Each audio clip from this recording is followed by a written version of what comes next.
Well, there was this pastor of a particular parish who was having difficulty with his assigned parking space in the church parking lot. People parked in his spot whenever they pleased, even though there was a sign that clearly said the space is reserved. He thought the sign needed to be more explicit. So he had a different sign made which read, reserved for pastor only. Well, still people ignored it and parked in his space whenever they felt like it. Maybe the sign should be more forceful, he thought. So he devised a more intimidating one, which announced something in line with the Ten Commandments. Thou shalt not park here. Well, that sign didn't make any difference either. Just like the Ten Commandments. Yeah.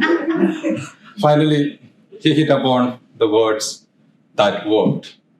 The sign read, "One who parks here preaches the sermon next Sunday." After that sign was displayed, nobody took the space reserved for the pastor. Maybe because they were afraid to preach the sermon on a Sunday morning, or probably they felt uncomfortable about doing that because of the lack of experience or training. But what then is our ministry? The gospel reading selected for today sets before us a vision of a shared ministry that all of us can be part of and can afford to do. And I call it a ministry of hospitality. Jesus invites us to be incredibly welcoming to the unfortunate, like the poor, the disabled, the lame, the blind, and others of this world, through giving without expecting anything in return.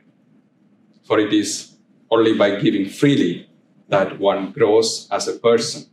It is because giving demands a measure of self-sacrifice. It doesn't impoverish, but rather enriches the soul of the giver.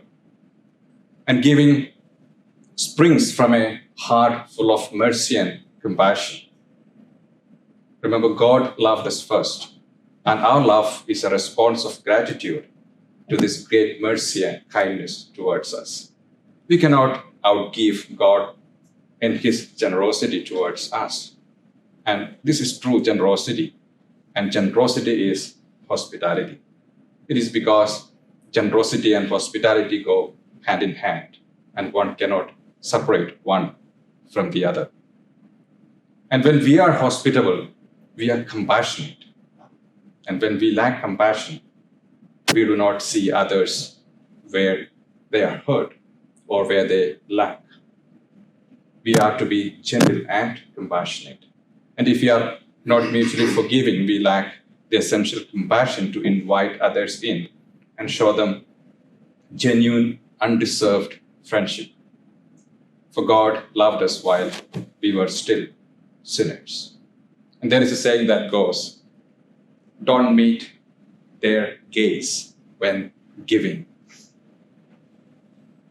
It's, when you give something to someone, it's sometimes best not to make direct eye contact, as looking into the recipient's eyes might reveal their discomfort or their embarrassment, or it might even make you feel overly proud or self-satisfied. The Lord invites us today to be generous and hospitable. No parking signs. Put the sign into all our welcome.